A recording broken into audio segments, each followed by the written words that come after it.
ketidakadilan paling buruk adalah mencari keuntungan dari ketidakadilan. Audio Jungle.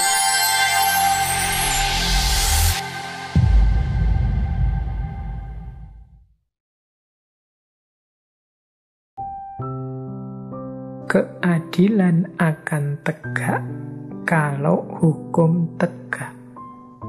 Kalau keadilan sudah tegak, maka masyarakat akan rekat. Teorinya kan begitu berarti. Jadi masyarakat akan kompak bersatu, negara utuh. Ini kalau dibalik berarti kalau hukum hancur, berarti keadilan juga hancur. Kalau keadilan hancur, masyarakat pasti juga hancur. Ini 3 serangkai yang tidak bisa dipisah-pisah. Keadilan, masyarakat, dan hukum.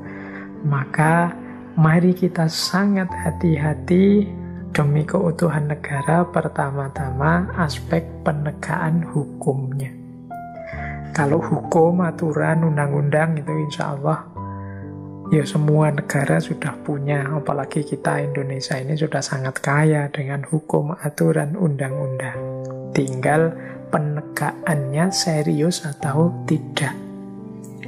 Kalau penegakannya tidak serius, ya keadilan tidak akan tegak. Kalau keadilan tidak tegak, masyarakat tidak rekat. Tidak rekat itu berarti masyarakat juga akan kacau balau, pecah-pecah.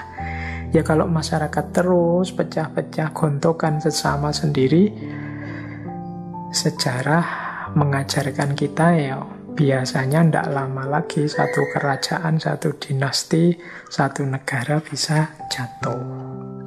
Jadi berarti apa? Keadilan dan hukum itu kunci. Kemudian ada lagi kalimat dari Cicero, kita dilahirkan untuk keadilan.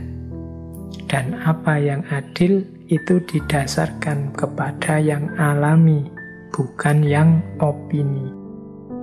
Dari mana kita rumuskan apakah sesuatu itu adil atau tidak? Ya dari natur atau sesuatu yang alami atau dari fakta-fakta kenyataan-kenyataan hidup. Atau pakai istilahnya Cicero itu akal sehat.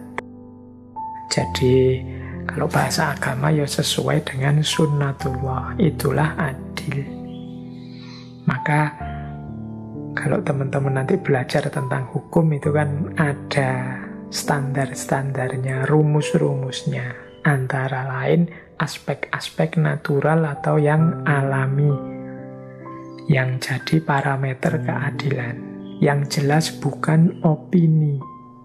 Opini itu pendapat pribadi, pandangan pribadi, kesan pribadi.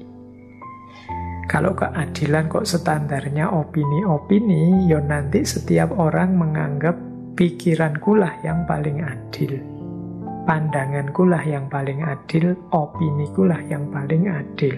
Kalau semua orang dengan standarnya sendiri, ya pasti masyarakat terus kacau.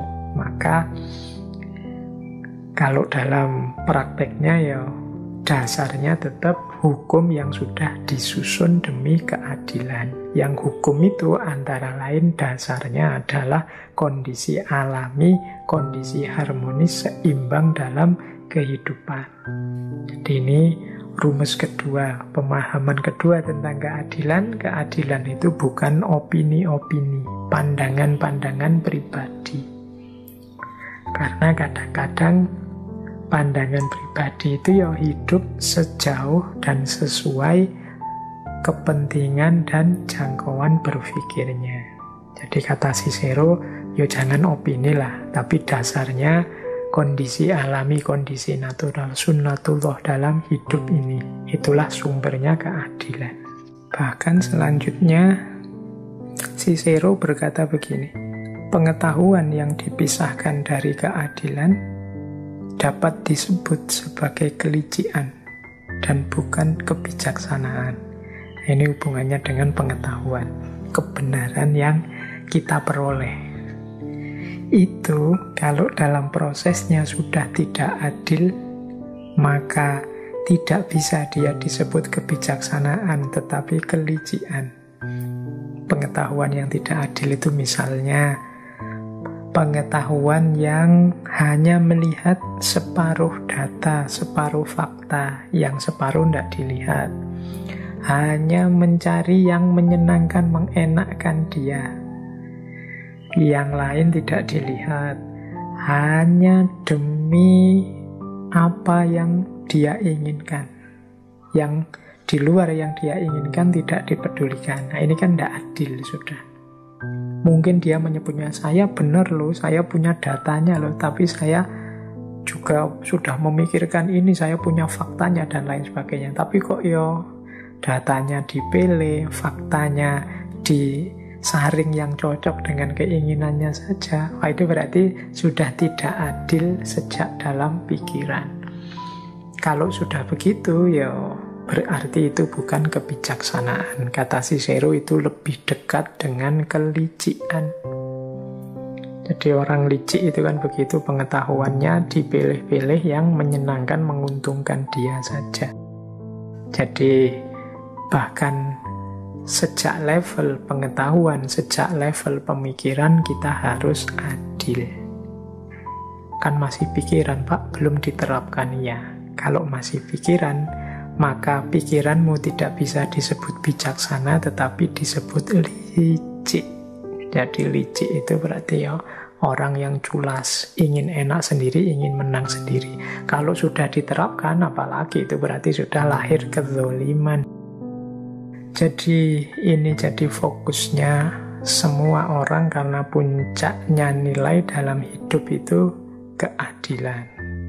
Lawannya keadilan, ketidakadilan. Tapi ada yang lebih buruk dari ketidakadilan. Kata Cicero, apa? Ketidakadilan paling buruk adalah mencari keuntungan dari ketidakadilan. Tidak adil itu sudah sangat jahat. Tapi ada yang lebih jahat dari itu, yaitu mencari keuntungan dari ketidakadilan. Dalam hidup ini kadang-kadang kan ada sistem-sistem, struktur-struktur yang tidak adil, menyulitkan kita. Dalam situasi seperti itu kok ada orang yang mencari keuntungan dari situasi tidak adil, dialah orang yang paling buruk. Misalnya hari ini ada banyak orang mencari oksigen, kehabisan oksigen karena mungkin struktur distribusinya yang tidak adil, atau ada mekanisme apa yang tidak beres dan lain sebagainya.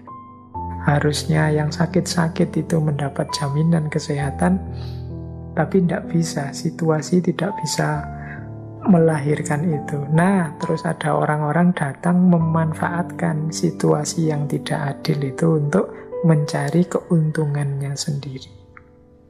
Ini orang yang paling jahat. Jadi itu ketidakadilan yang paling buruk. Situasi kezaliman terjadi dan kemudian ada orang datang menunggangi kezaliman itu untuk mencari keuntungan.